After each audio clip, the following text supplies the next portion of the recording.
So, I was 16, junior year of high school. We had a 9-period school day, and 5th period was lunch. Right after that, astronomy class. Now, this class wasn't held in your regular science room. No, it was in one of 2 basement classrooms.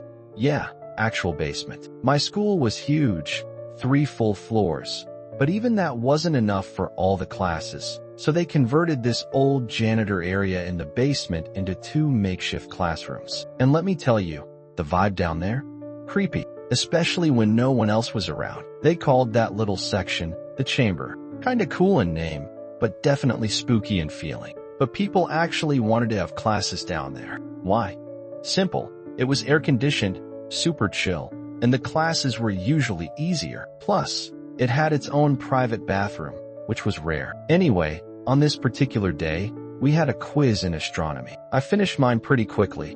Honestly, the class came easy to me. After handing it in, I pulled out my phone and texted my friend JJ. He was in the other basement classroom. Meet me in the bathroom, I wrote. I was bored and figured we could kill some time joking around. He texted back, okay, and a minute later, we were both hanging out in the bathroom, laughing like idiots. But then JJ checked his phone. He froze. Dude, lockdown. Someone texted me. The school's on lockdown. I raised an eyebrow, kind of half smiling. We both looked at each other with the same grin, because neither of our teachers had seen us leave class. So technically, we were in the clear. No one knew where we were, and we had free range of the school. So we did what any bored teenage guys would do in a moment like that. We decided to sneak upstairs and explore. Worst case scenario, we'd just say we never heard the announcement. I mean, there were no intercoms or speakers down in the basement. But when we cracked open the basement door and stepped out into the main hallway, we immediately noticed something strange. All the lights were off, and not like some lights were dimmed. I'm talking pitch black.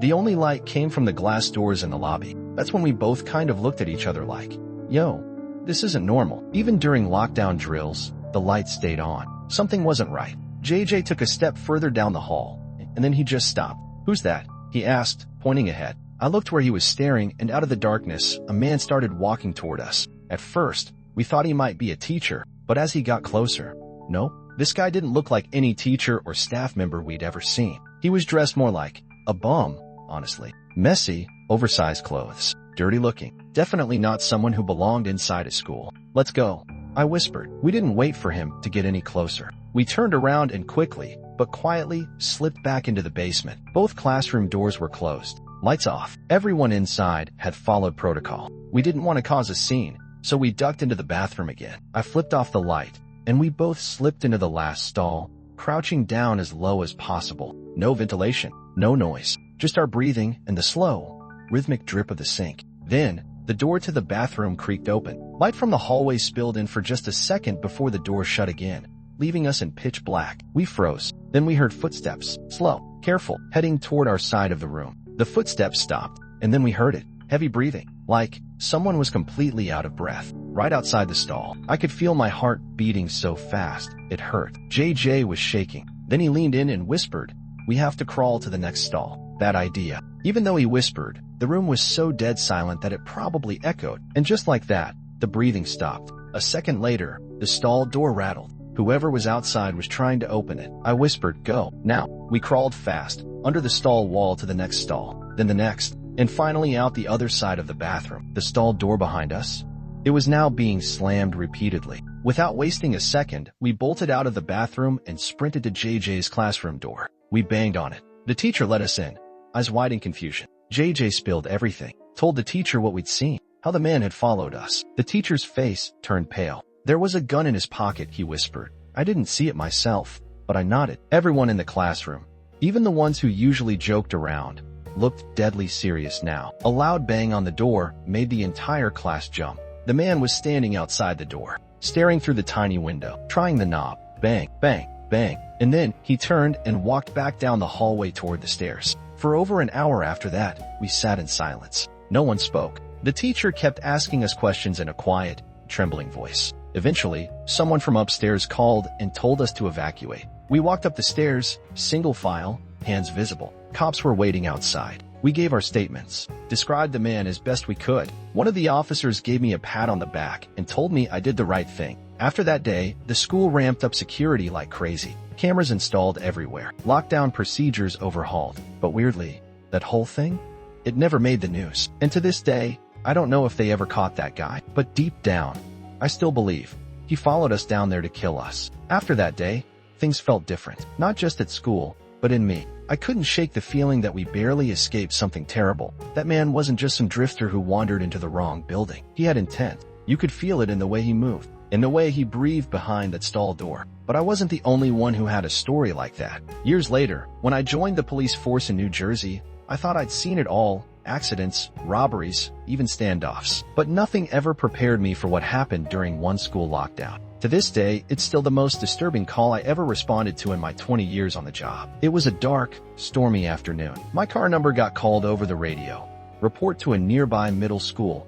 Name withheld, for obvious reasons. They were in lockdown. A suspicious man had been spotted stepping out of a white van parked behind the building. Witnesses said he slipped in through the back door near the boys' locker room. I arrived within minutes. The parking lot was almost empty, and sure enough, there was the white van, tucked in the back corner. I checked it first. Empty, locked up tight. Then I headed inside, through the red back door, the one that led straight into the gym hallway. It was pitch black. All the lights had been shut off as part of the lockdown procedure. I pulled out my flashlight and kept my hand near my holster, just in case. The hallway was dead quiet, just the sound of my boots against the linoleum and the occasional distant rumble of thunder. In the front lobby, a woman from the school office stepped out from the shadows, whispering that the suspect might still be inside the boys' locker room. "Be careful," she said. I nodded, called for backup. Then I made my way toward the locker room. The entrance was right next to the exit door. No windows, no visibility. I pushed the door open slowly, trying not to make a sound. Inside, the only light came from my flashlight. There was this soft hum, like air blowing from a ceiling vent, and something else. Faint, random noises, little taps, tiny dings, like someone brushing against locker doors from the other side of the room. I stood still, trying to decide what to do. Standard protocol said I should announce my presence. But honestly, I was scared. Something about the stillness of that space made my skin crawl. I edged deeper into the locker room. But the weirdest thing? Every time I moved, the noises moved too. It was like, wherever I was in the room, the sounds came from the opposite side. Then, out of nowhere, slam. A locker door somewhere nearby slammed shut with full force. The sound echoed through the room, and I practically jumped out of my boots. I turned toward the direction of the slam and walked fast. The locker room split off into a second space. This one belonged to the school's football team. Bigger lockers, heavier doors, still no lights. I raised my voice, finally said it. "Police, show yourself." And that's when I heard it. A kid's voice, muffled and frantic. "Help, please, help." I swung my light around and followed the voice to a row of lockers. One of them was shaking. Someone was pounding on the inside. I yanked the handle. "Locked? I'll be right back," I told the kid, my voice shaking just as much as he was. "Just hang in there." "Okay." I bolted back outside, ran straight to the van, but it was gone. No tire tracks, no taillights, just an empty space where it had been. I cursed myself for not getting the plate number earlier. Radio dispatch told them to be on the lookout for a suspicious white van with no markings. Then I sprinted back into the school, heart pounding. Told the front office to end the school day immediately. Sent someone with a master key to the locker room. That poor kid had been held at knife point. The man had cut his arm while trying to force him out. My guess? He was trying to lead the kid quietly to the van and take off with him. But the lockdown must have thrown a wrench in his plan. 1 week later, they found the van in a 7-Eleven parking lot. The guy was arrested on the spot. When they brought him out in cuffs, I was there. Short guy, looked like he was in his 40s. The thing that stuck with me? He looked calm, almost smug, like he wasn't sorry, like he'd do it again if he could. The arrest gave me closure, but it didn't erase the fear. That incident stuck with me more than anything else during my time in law enforcement. You'd think that would be the end of my personal encounters with this kind of horror, but no. One more happened years later, and this one didn't take place in a school. It happened to me at a hotel. I was staying at a Hampton Inn in New Jersey. I'd come to visit Rowan University, checking it out as a potential school to enroll in. Since my family couldn't make the trip, I was traveling solo. Everything was fine during the day, did the tours, grabbed dinner at a little restaurant nearby, then headed back to the hotel around 8 p.m. It was just supposed to be a chill night. But about an hour after I got to my room, something strange happened. An alarm started going off, loud, abrasive, and accompanied by a white light that flashed in one corner of the ceiling. At first, I thought it was a fire alarm, but then a voice came over the speaker. All Hampton and guests, please remain in your rooms. This is a lockdown. A lockdown? In a hotel? I didn't even know that was a thing. It caught me completely off guard. The message kept repeating every 30 seconds or so, and even after the alarm stopped, the flashing light continued, non-stop. I figured I'd give it a little time. Maybe it would go off eventually. I got ready for bed, brushed my teeth, changed into pajamas, but lying there in the dark, with that light pulsing every few seconds, I couldn't sleep. Just as I was about to call the front desk, my room phone rang. It startled me. I picked it up. On the other end was a woman's voice, calm but urgent. Sir, I need you to stay calm. Please walk out of the room right now. That's all she said. I froze. What's going on? I asked, my voice shaky. She paused, then said something that made my blood run cold. There is someone in your room with you. I dropped the phone, and I started looking fast. I checked under the bed. Nothing. Peeked into the bathroom. Empty. I turned to the closet. It was one of those sliding wooden doors, and it was cracked open just slightly. Too slightly. My eyes locked onto that crack.